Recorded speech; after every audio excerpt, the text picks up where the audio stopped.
अगे छोरी के जैनी जे ससुरवा अपन पियावा के घरवा में गे जान का तोरे चलते दे बहु जनमा कूदी के नहरवा में गे जान का तोरे चलते दे बहु जनमा कूदी के नहरवा में गे जान।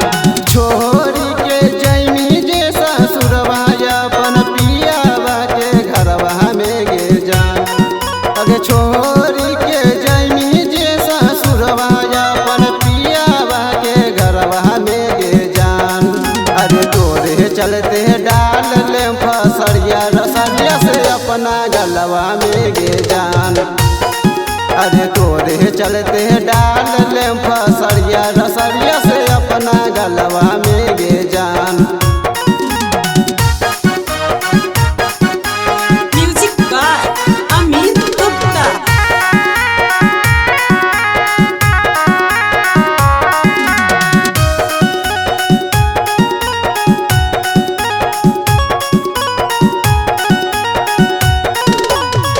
हम नहीं जननी करबे संगे हमारा घाट गे कबो नहीं करती छोरी होनमा से बात गे। हम नहीं जननी करबे संगे हमारा घाट गे कबो नहीं करती छोरी होनमा से बात गे। कवन गलती पानी गे छोरी अपने लभरवा में गे जान। कवन गलती पानी गे छोरी अपने लभरवा में गे जान। ता तोरे चलते दे बहु जनमा कूदी के नहरवा में गे जान।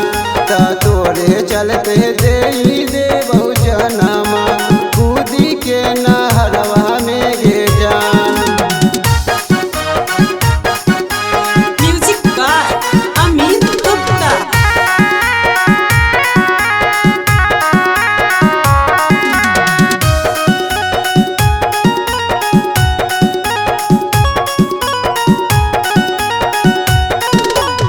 सोनू मानिस करिए तोरी इंतजार गे राइटर सफराज नहीं कबो करिए प्यार गे। आर के बिकी करिए तोरी इंतजार गे राइटर सफराज नहीं कबो करिए प्यार गे। भूल गई बचपन के प्यारा बात पियावा के सहरवा में गे जान। भूल गई बचपन के प्यारा बात पियावा के सहरवा में गे जान। तोरे चलते दे